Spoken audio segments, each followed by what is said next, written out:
आज की कहानी शुरू होती है एक खूबसूरत और प्यारे से गांव से, जिसका नाम था प्रेमनगर। जैसा नाम वैसा ही वहां का माहौल। गांव के सभी लोग प्रेम और अपनापन से रहते थे, लेकिन एक बड़ी समस्या थी। पूरे गांव में हरियाली का नामो निशान तक नहीं था। सूखी धरती, मुरझाए पेड़, मानो प्रकृति ने मुंह मोड़ लिया हो। इसी गांव में रहता था राइस्टार, जो गांव का प्रधान था। वह दिन रात अपने गांव की दशा को लेकर चिंतित रहता। अपने लोगों के दुख को देखकर उसका दिल रो पड़ता, लेकिन उसके पास कोई समाधान नहीं था। एक रात लगभग 2 बजे, जब पूरा गांव गहरी नींद में था, अचानक हवाओं में एक मधुर गीत गूंजने लगा। साथ ही एक रहस्यमयी धुंध पूरे गांव को घेरने लगी। उस धुंध में से एक प्रकट हुई एक सुंदर सी लड़की। उसका नाम था गुड़िया। वह गांव के बीचों बीच आकर खड़ी हुई, एक मंत्र बोला और देखते ही देखते वह एक चमकते हुए सफेद पेड़ में बदल गई। और तभी चमत्कार हुआ। सूखी धरती पर हरियाली लहराने लगी, मुरझाए पेड़ों में जान आ गई। प्रेमनगर फिर से जीवंत हो उठा, जैसे नया जन्म पा गया हो। सुबह जब राइस्टार ने गांव में गीतों और उत्सव की आवाजें सुनी, तो दौड़ता हुआ बाहर निकला। उसकी आंखों के सामने था हरा भरा प्रेमनगर। गांव के बीचों बीच खड़ा था चमकता हुआ सफेद पेड़। राइस्टार ने सभी लोगों को इकट्ठा किया और कहा, यह कोई साधारण पेड़ नहीं, यह तो एक वरदान है। आज से हम इसकी पूजा करेंगे। उसी रात सभी लोग दीप जलाकर उस पेड़ की पूजा करने लगे। लेकिन हर रोशनी की अपनी एक परछाई होती है। प्रेमनगर के पास ही था एक दूसरा गांव, सहुर नगर। वहाँ रहता था एक लालची और चालाक व्यक्ति, टुंग टुंग सहुर। जब उसे प्रेमनगर के चमत्कार की खबर मिली, तो उसके मन में जलन पैदा हो गई।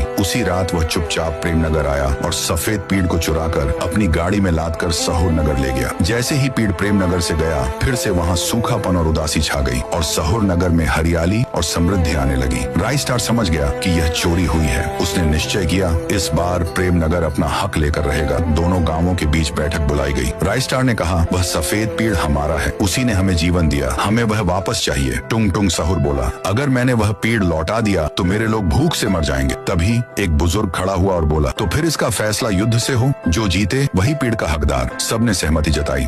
सुबह एक बड़े मैदान में दोनों गांवों के लोग आमने सामने खड़े हुए। एक तरफ राइस्टार, दूसरी तरफ टुंग टुंग सहुर। युद्ध शुरू हुआ। चारों ओर कोहराम मच गया। लोग घायल होने लगे, कई जिंदगी खत्म हो गई। राइस्टार और टुंग टुंग तलवारें लेकर आमने सामने थे। तभी आकाश से वही सफेद पेड़ धरती पर गिरता है और उसमें से फिर से प्रकट होती है गुड़िया। वह जोर से कहती है, रुको, मैं तुम्हें एक नया रास्ता दिखाने आई हूँ। अगर तुम मुझे दोनों गांवों के बीच लगाओ तो मैं दोनों को हरियाली से भर दूंगी। दोनों प्रधान गुड़िया की बात मान लेते हैं। उस सफेद पेड़ को दोनों गांवों की सीमा पर लगाया जाता है। प्रेमनगर और सहुर नगर दोनों में हरियाली छा जाती है। हर तरफ खुशहाली लौट आती है। लोग मिलकर उस चमत्कारी सफेद पेड़ की पूजा करते हैं।